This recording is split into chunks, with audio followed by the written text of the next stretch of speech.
Hello, so today I am going to be taking you through the 4-step process to plan out the rest of your year. We are halfway through the year and it's a perfect time to really take stock of where you're at in your business and also your life, so that we get out of the busyness of the day-to-day and we take some time to really reflect and reset and then make any tweaks and changes that we may need to in order to ensure that we have that plan to take action on going forth for the rest of the year.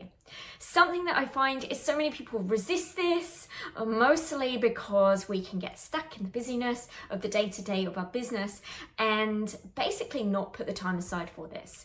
Either because we're so busy, we just don't have the brain space, or we don't prioritize it because we don't see it as important. So I really want to help encourage you as a wellness business owner to really start this practice.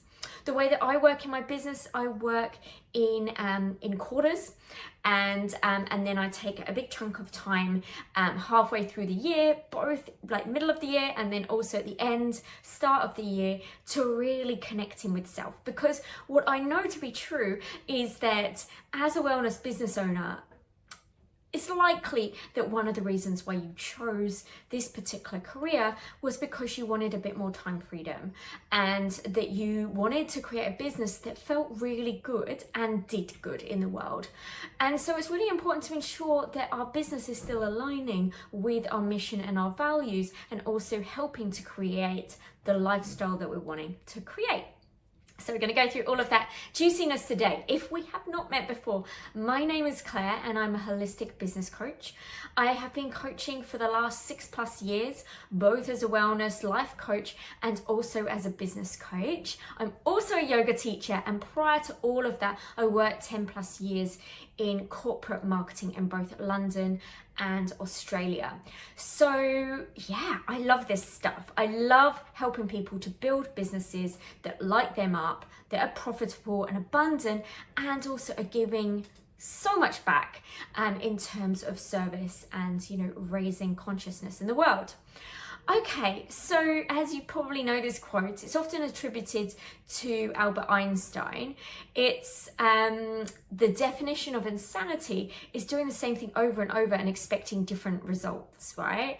And I think that this is such an important one, because if we're continuing to just do, and we're kind of on the hamster wheel of, creating programs or servicing clients or posting on Instagram, creating blog posts, podcasts, there's any number of different things that we can be doing as a wellness business owner to connect with our audience, to attract new clients, to nurture our existing audience, and all of that good stuff. Really, really important stuff.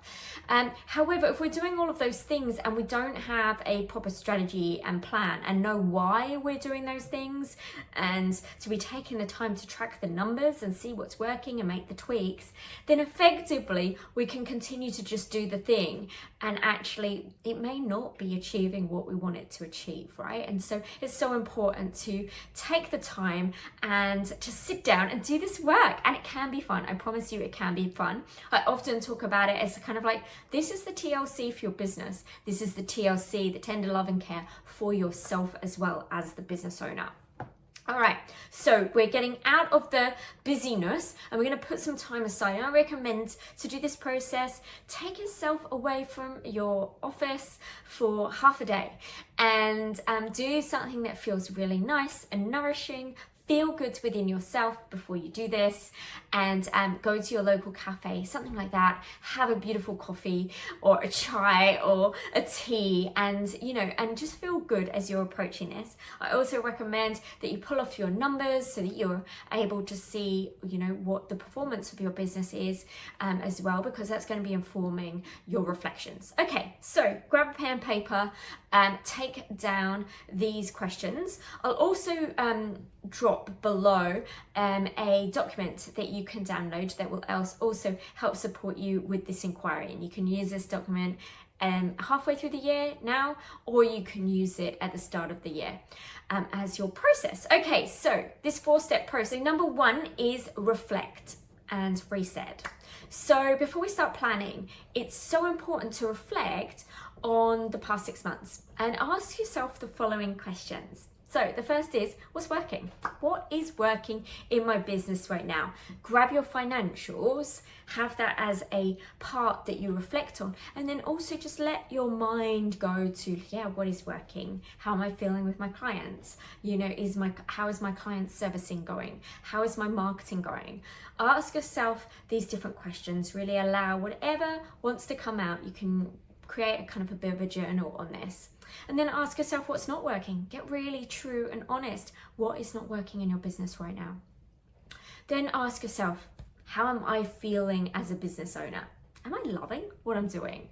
Am I finding myself overworking? What would need to shift and change to bring myself back into alignment?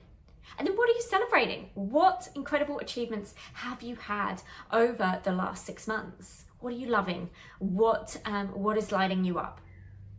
And what have been your biggest learnings?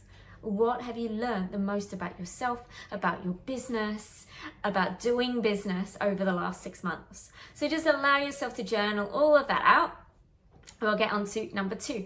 Number 2 is connecting in with your goals. So hopefully you would have set goals at the start of the year, and this is your opportunity to check in with those goals and see how you are tracking against them.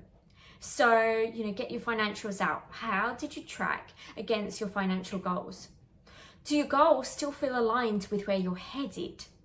Do they still align with your vision, your mission? Or are there some slight tweaks that are going to need to be made? Do you need to shift and tweak anything? And if so, what would those things be? Okay, number 3, set your priorities. So what are your priorities for the rest of the year, right?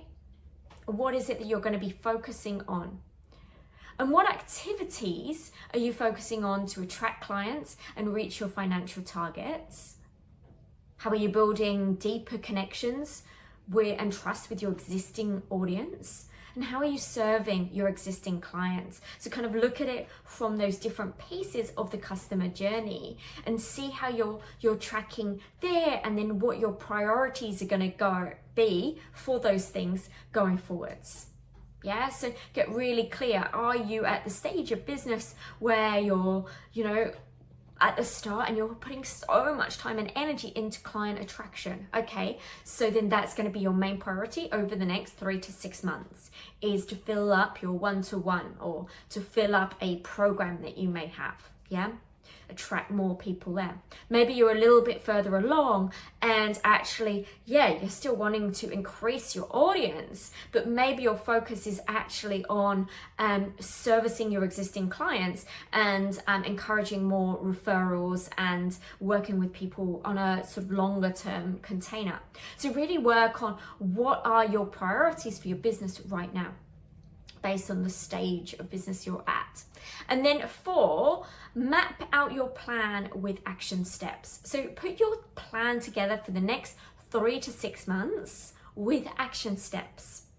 So you're basically breaking down your priorities, your goals, into specific action steps, and then schedule these things into your calendar so that you know at the start of each month exactly what you're prioritizing, exactly what your goals are, so that you can hit the ground running and start working towards those goals. Because this is really how you bring in the the reality of what it is that you're both manifesting and also that you are doing in your business. I really trust and hope that this has served you. It certainly has in my business. I love doing this process. And if you find a little bit of resistance to it, what is it that you can tell yourself, or what is it that you can do, or what condition can you create so that you're excited about this and it becomes part of your ritual process of tender loving care for both you and your business, so you can set yourself up for success. All right, bye.